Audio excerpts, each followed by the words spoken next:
Welcome friends to our YouTube education channel maths the fun. आज हम लोग अपने मिशन बीएसईबी के इस क्लास में एक नए टॉपिक को शुरू करने जा रहे हैं। आज का हमारा टॉपिक है बहुपद। क्या है? बहुपद। बहुपद का मतलब होता है ज्यादा टर्म वाला, ज्यादा पद वाला। इसे हम इंग्लिश में कहते हैं polynomials. Polynomials means many terms, many terms. Terms कहते हैं जब किसी एक्सप्रेशन में प्लस या माइनस साइन आ जाए, वहां पे टर्म चेंज होता है। जैसे कि अगर कोई लिखा हुआ है जैसे x प्लस 5y² तो यहाँ पे यह एक टर्म हुआ और यह दूसरा टर्म हुआ, दो टर्म हो गया बहुपद। ये सब बेसिक्स हम लोग क्लास 9th में पढ़ करके आए हैं। और क्लास 9th में हमने दो चीज़ और पढ़ा था, नेमिंग। क्या पढ़ा था? नेमिंग। इसको नाम हम कैसे देते हैं? नाम, नामकरण है ना, नामकरण, नामकरण। अब नामकरण जो इसका पॉलिनोमियल्स का हम लोगों ने किया था, बहुपद का किया था, वो दो तरह से किया था। एक उसके टर्म्स को गिन करके और दूसरा उसके पावर को गिन करके, मतलब घात के अकॉर्डिंग और पद के अकॉर्डिंग। तो पद वाले में एक पदी, द्विपदी, त्रिपदी, चतुर्थपदी, इस तरह से बहुपद हो जाता है। ठीक है। और अगर उसके घात की बात की जाए तो एक पावर वाला लीनियर होता है, दो पावर वाला क्वाड्रेटिक होता है, तीन पावर वाला क्यूबिक होता, सॉरी एक पद वाला जो होता है वो रैखिक होता है। क्या होता है? रैखिक होता है। दो पद वाला द्विघाती, तीन पद वाला त्रिघाती, चार पद वाला चतुर्घाती, इस तरह से बढ़ता चला जाता है ना। तो नेमिंग में एक पदी, द्विपदी,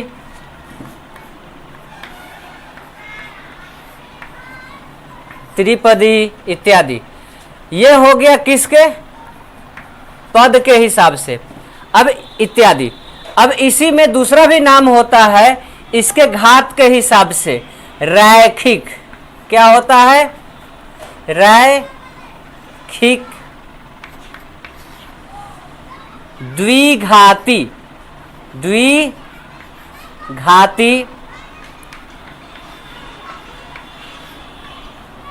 त्रिघाती, घाती, घात से बना है घाती। घात का मतलब होता है पावर, एक्सपोनेंट्स, है ना। ये जो होता है यह इसके घात के हिसाब से इसका नाम होता है। किसके हिसाब से? घात के हिसाब से। अब आपको यहाँ पे दूसरी चीज हम लोगों ने पढ़ा था क्लास 9 में, शून्यक। क्या पढ़ा था? शून्यक पढ़ा था। शून्यक किसी भी बहुपद का वह मान होता है जो उसके वेरिएबल के बदले, मतलब उसके चर मान के बदले अगर उस बहुपद में उसका मान डाला जाए तो उसका मान शून्य बना देता है। जी हाँ, नोट कर लीजिए। बहुपद के लिए अगर उसके चर के स्थान पे कोई वास्तविक संख्या हम लेते हैं और उस पूरे बहुपद का मान शून्य हो जाए तो वो वास्तविक संख्या उस बहुपद की शून्य कहलाएगी। क्या कहलाएगी? शून्य कहलाएगी। शून्यक मान एक ऐसा मान होता है जो किसी भी बहुपद में उसके चर के स्थान पर रखने से उस बहुपद मान को शून्य बना देता है, उस बहुपद मान को शून्य बना देता है। तो यह था शून्यक। अब यहाँ हम अपने अगर क्लास 10 में, ये तो बात थी क्लास 9 की, जैसे एग्जाम्पल के तौर पे अगर हम 3x + 5 लेते हैं, अगर हम x के जगह पे -5/3 डालें, देख लो यह हमारा पॉलिनोमियल ऑफ x है, x के लिए बहुपद है। अगर यहाँ पे हम p के जगह पे -5/3 डालते हैं तो यह हो जाता है 3 × -5/3 + 5, यह कट जाता है, यह -5 + 5 = क्या हो जाता है? 0 हो जाता है। अर्थात हमारा -5/3 बहुपद किसका? बहुपद 3x - 5 का शून्यक है।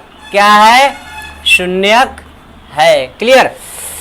अब इस पे शून्यक का रिलेशन और उसके पद का रिलेशन या उसके घात का रिलेशन ये भी होता है। जब किसी एक ही वेरिएबल के लिए, एक ही चर मान के लिए अगर हम कोई रैखिक बहुपद है तो उसमें अधिकतम 2 टर्म हो सकते हैं। वह क्या होगा? ax + b। रैखिक बहुपद, रैखिक बहुपद में शून्यक कितने होंगे? शून्यक इसमें 1 होंगे। इसके शून्यक कितने होंगे? 1 शून्यक होंगे। जब घात यहां पे कितना हो गया? घात 1 हो गया। घात 1 हो गया। रैखिक के लिए क्या हो गया? घात 1 हो गया तो अधिकतम शून्यक 1 होगा।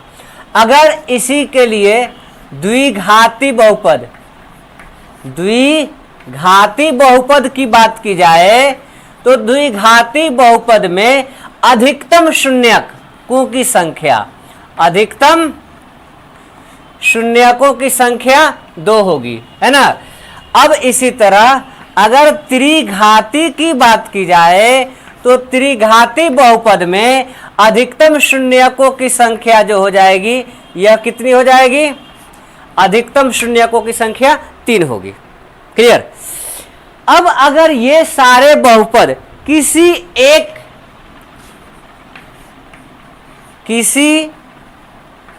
एक चर मान x के लिए, ये देखिए अगर यह हमारा ग्राफ है तो यह x अक्ष को जितना जगह काटेगा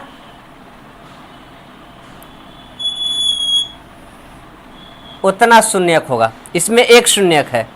लेकिन दूसरी चीज मैं आपको बता दूं कि यह रैखिक बहुपद नहीं है। यहां पे देखिए, हम इसके लिए आपको 5 एग्जाम्पल बता रहे हैं। ये देखिए, यह x अक्ष को सिर्फ एक जगह काट रहा है। यह इसके 1 शून्यक है। ये रैखिक बहुपद है, लीनियर इक्वेशन, क्लास 9 में भी हम लोगों ने पढ़ा था। ये देखिए, यह जो है x अक्ष को यह कितनी जगह काट रहा है? 2 जगह काट रहा है। यह x है और यह y है। यह x है और यह y है ना। यह 2 जगह काट रहा है तो यह द्विघाती बहुपद है। यह कौन सा बहुपद है? द्विघाती बहुपद है। ये द्विघाती बहुपद के 2 शून्यक हैं, क्योंकि 2x जगह काट दिया, 2x एक्सिस को कितने जगह काट दिया? 2 जगह काट दिया। तो यह द्विघाती बहुपद के 2 शून्यक हैं। यहां पे देखिए, यह ऊपर से नीचे आया 1, फिर नीचे से ऊपर गया 2, द्विघाती हो गया। फिर यहां से नीचे आया त्रिघाती। यह त्रिघाती बहुपद के 1 वास्तविक शून्यक हैं, बाकी 2 शून्यक इसके इनविजिबल हैं, डेट कांट बी फाउंड, यह मालूम नहीं किया जा सकता है ना। अब यहीं पे अगर हम बात करें कि यह अगर कोई यहां पे यह 1 2 3 ये त्रिघाती बहुपद है और इसके 3 शून्यक हैं। ये तीनों शून्यक इसके नोन हैं, ये तीनों शून्यक इसके पता है। इसको नोट कीजिए। अभी इस पे और भी हमने काम करनी है, पहले नोट कीजिए तो इसको। इसके और एग्जांपल देख लीजिए। यह द्विघाती बहुपद है लेकिन इसके केवल 1 शून्यक हैं।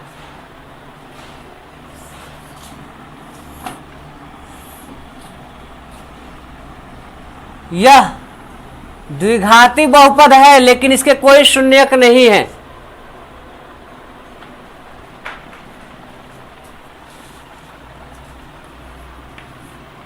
द्विघाती बहुपद केवल एक शून्यक, केवल एक शून्यक, दो शून्यक वाला देख लिए थे, एक शून्यक वाला ये भी है द्विघाती बहुपद, कोई शून्यक नहीं, कोई शून्यक नहीं है। अब ये देखिए त्रिघाती के लिए आते हैं, यह एक्स एक्सिस है और ये वाई एक्सिस है। यहां पे देखिए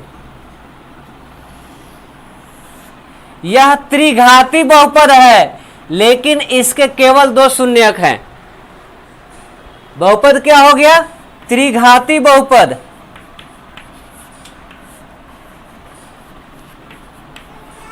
त्रिघाती बहुपद तो है लेकिन इसके केवल दो शून्यक मालूम किए जा सकते हैं, केवल दो वास्तविक शून्यक हैं।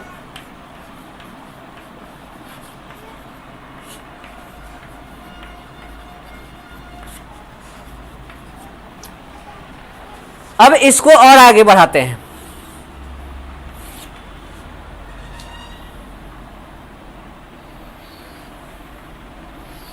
ये चतुर्घाती बहुपद है लेकिन इसके केवल दो शून्यक हैं।